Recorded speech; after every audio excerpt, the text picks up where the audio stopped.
आज भी भगवा है और आगे भी भगवा रहना चाहिए। इसलिए जो एनडीए के प्रत्याशी बन के आए हैं, तीर को लेकर आए हैं, तीर हमेशा गलत दिशा में गया है। तीर का पलटू चाचा का कोई भरोसा नहीं है और आनंद मोहन जी का भी कोई भरोसा नहीं है। इनका जीवन काल का इतिहास है मित्रों, कभी भी एक पार्टी से अगर आज चुनाव लड़े हैं तो दूसरी बार कभी वो उस पार्टी से चुनाव नहीं लड़े हैं। इसलिए तीर को तोड़ने का प्लानिंग कीजिए, तीर को तोड़ दीजिए। और लालटेन का तो कोई विषय ही नहीं है, लालटेन पे बोलने की आवश्यकता नहीं है, क्योंकि लालटेन का जमाना खत्म है। इस समय लालटेन की आवश्यकता नहीं है। अगर कोई बैस बनकर, मेरे मित्रों, बैस बनकर कोई अगर बरगिनिया शहर में और कहीं भी आकर वह बोलता है कि वह बैस का नेता है, तो उनको आप बताइए आरजेडी का वोटर बैस कभी रहा है? नहीं। आरजेडी जो बैस जो वोटर रहा है भारतीय जनता पार्टी का रहा है, कोर एनडीए का रहा है, बीजेपी का रहा है। और इस बार ईवीएम में कमल का निशान नहीं है, इस बार तीर है। और तीर को तोड़ने के लिए काम कीजिए,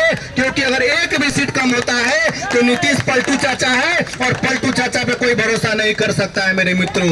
इसलिए आप सभी जानते हैं मैं उसी को मजबूत करूंगा जिसने राम मंदिर को मजबूत किया है, जिसने राष्ट्र को मजबूत किया है। इसलिए कोई बैस बन के आएगा तो आपको बोलेगा बैस का नेता, तो उसको आप बताइए कि मुझे शिवहर का ही बैस मंजूर है, बाहरी बैस मंजूर नहीं है। कोई स्वर्ण बन के आएगा और आपके पास यह कहेगा कि मैं स्वर्ण का नेता हूं, तो उसे आप यह कहिए कि हमें शिवहर का स्वर्ण नेता मंजूर है, बाहरी की कोई आवश्यकता नहीं है। इसलिए इस बार आप सभी कमर कसिए, शिवहर इस बार किसी भी परिस्थिति में सोनवर्षा भी नहीं बनना चाहिए और सहरसा भी नहीं बनना चाहिए। इस बार शिवहर ही लहराना चाहिए और शिवहर का बेटा ही शिवहर का नेता बनना चाहिए।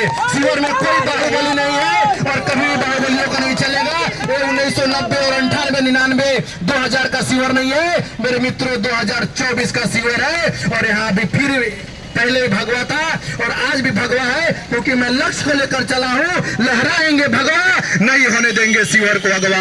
शिवहर भगवा नहीं होगा, शिवहर का राजनीति अपराधीकरण नहीं होगा, शिवहर परिवारवाद के चपेट में नहीं जाएगा, शिवहर विकास के धारा पे चलेगा, अध्यात्म मजबूत होगा, राष्ट्रवाद मजबूत होगा। आप सभी जानते हैं परिवारवाद राजनीतिक में नहीं होना चाहिए। अगर परिवारवाद देखना है मेरे मित्रों, तो सबसे बड़ा परिवारवाद अगर देखना है शिवहर में, देखिए एक तरफ बेटा विधायक है शिवहर का और एक तरफ माए जदयू से टिकट लेके आई है। इससे बड़ा परिवारवाद कोई नहीं हो सकता है। ऋतु जायसवाल जी विधानसभा की चुनाव लड़ी, हार गई, मुखिया थी। उसके बाद अगर मुखिया अगर किसी और को बना सकते थे, लेकिन उन्होंने उनका अपने पति को चुनाव लड़ाकर मुखिया बनाया। मेरे कहने का मतलब यह है कि अगर ऋतु जायसवाल भी जीतती है तो परिवारवाद का बढ़ावा बढ़ेगा।